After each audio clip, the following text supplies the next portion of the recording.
Assalamualaikum warahmatullahi wabarakatuh. Ketemu lagi dengan saya di channel Syahid Abdul Malik.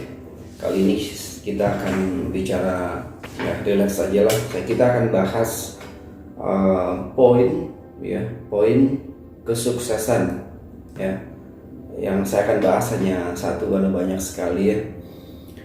Dan ini sangat berpengaruh terhadap karir kita semua ya. Bahkan saya pun juga senang jalan ke tempat lain ya, ke hotel lain gitu ya. Saya nimbang atau comparison tentang services ya, quality dan lain-lain.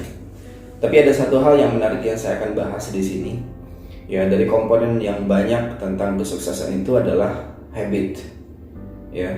Habit itu kan ada dua, habit yang baik dan yang buruk gitu. Nah, di mana saya akan coba bahas di sini tentang habit yang baik yang seharusnya ada di setiap karyawan, baik di karyawan perusahaan lain atau justru malah di perhotelan. Perhotelan kan memang ini diperlukan gitu. Ya, habit itu sendiri jika didasari dengan keikhlasan, dia akan sangat baik hasilnya, walaupun tidak terasa. Tapi habits ini kalau didasari hanya sekedar menggugurkan kewajiban, itu juga baik. Nah, ini yang paling bahaya adalah habits yang tidak didasari oleh dua-duanya itu. Akhirnya ya kita terancam ya, pekerjaan kita terancam, karir kita pasti terancam ya. Relation kita juga terancam dengan orang lain karena orang akan menilai kita dengan kurang baik. Baik, saya akan coba simulasikan ya terhadap saya sendiri. Bahkan saya sudah implementasikan dalam kehidupan saya untuk tamu-tamu saya. Contoh, misalnya saya ketika ke salah satu hotel minta tolong ke karyawannya, itu beda-beda. Jawabannya beda-beda. Ketika saya minta contoh, di sini ada obat pusing nggak misalnya, atau ada antangin nggak di sini? Saya suka tanya gitu, padahal nggak perlu amal sih. Tapi banyak, ya bukan banyak ya, ada beberapa jawaban dan juga justru malah banyak yang sama, ada juga yang beda. Jawabannya, coba kalau misalkan sobat hotelier ditanya sama tamu seperti itu, apa yang harus dilakukan? Ya, nanti di komentar aja ya. Nah, biasanya ada yang jawab, baik Pak, saya cek dulu, nanti saya akan telepon kembali. Itu bagus. Ada juga yang ketika langsung, aduh Pak, mohon maaf, di sini tidak ada obat, misalnya. Atau ada juga yang ya ketika ada gitu, ya pas kebetulan ada, ya itu beruntung. Ada yang nggak tahu saya itu ada memang dari hotel yang menyediakan atau dia punya sendiri yang menyediakan. Ada juga yang bilang, oh Pak, ini punya saya di hotel memang nggak ada, nggak apa-apa, buat Bapak aja. Ya dengan senang hati saya juga akan memberi kan, karena memang saya juga nggak mungkin dapat itu dengan gratis gitu. Nah, yang mempengaruhi apa di sini?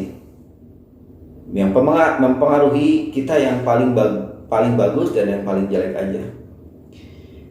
Tidak salah ketika karyawan bilang, oh Pak, sebentar saya akan coba cek dulu, and then kembali lagi dengan jawaban, aduh mohon maaf Pak, obatnya tidak ada, atau antaginnya apa yang Bapak pinta itu nggak ada, misal.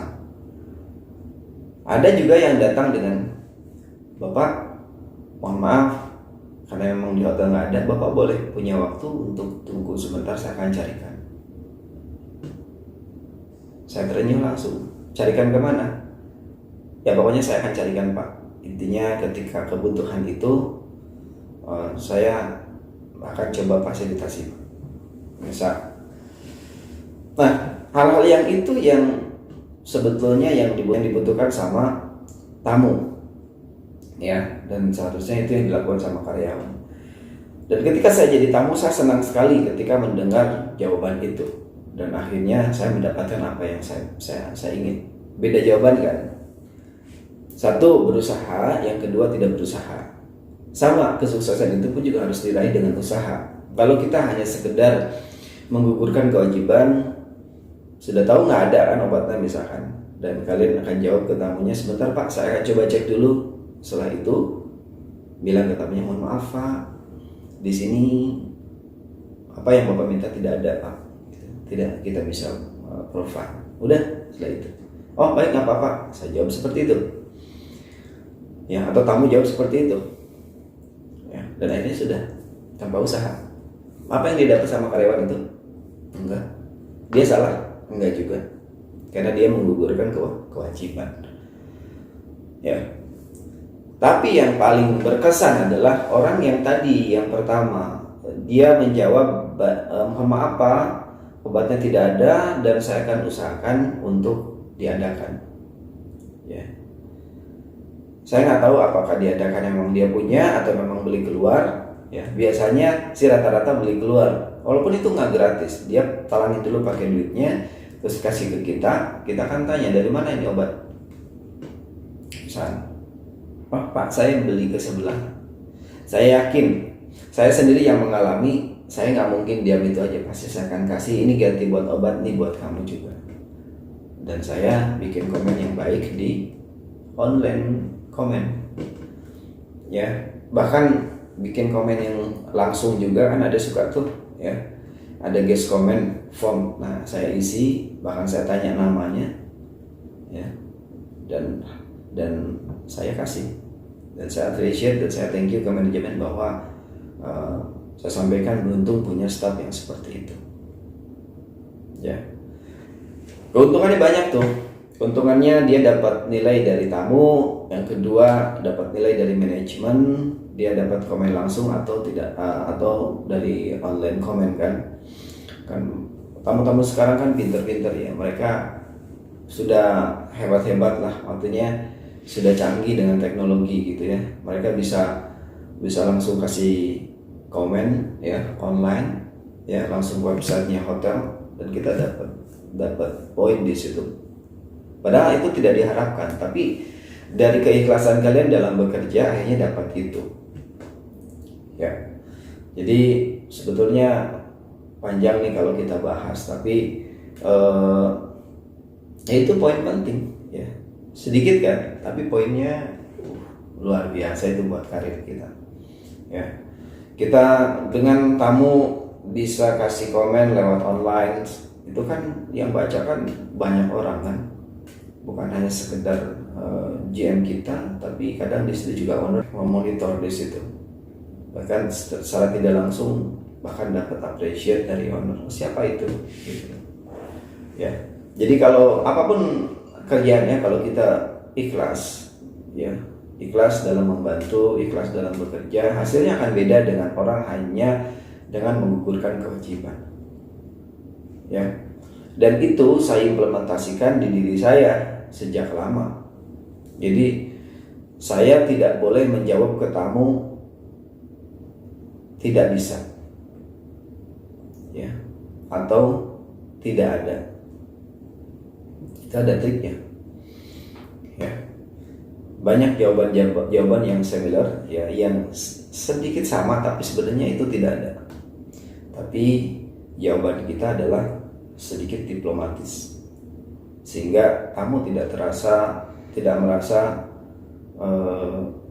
merasa tersinggung, bahkan terwakili, bahkan tamu merasa oh oke, nggak apa-apa ya. Jadi bisa saja, oh mohon maaf Bapak, untuk saat ini kami tidak bisa menyiapkan, tapi biasanya ada sih Pak. Jadi jika nanti Bapak memerlukan, suatu saat Bapak datang lagi ke hotel kami, Bapak kita provide, biasanya ada ya, Bapak kecil kan. Kita kasih masukan buat manajemen, dan manajemen menyiapkan, dan kita siapkan. Dan justru malah apalagi kalau tamu datangnya sering gitu ya, sering nanya ya, terus sering juga minta hal yang sama gitu, boleh kita siapkan aja, karena itu salah satu bagian dari hal penting untuk supaya tamu nyaman di tempat kita ya. Kita harus tahu guest preference, kesukaannya tamu apa, yang tidak sukanya apa ya. Kembali lagi ke habit yang baik tadi ya. Jadi kesimpulannya adalah, mari kita bekerja dengan ikhlas ya, jangan hanya sekedar menunaikan kewajiban, atau bahkan justru kita tidak bisa membantu sama sekali kepada tamu, itu yang paling bahaya. Itu saja yang bisa saya sampaikan. Kurang lebihnya boleh nanti ditanyakan di kolom komen di sini nanti, ya, dan saya akan dengan senang hati menjawab dan membantu. Ya, itu aja. Assalamualaikum warahmatullahi wabarakatuh.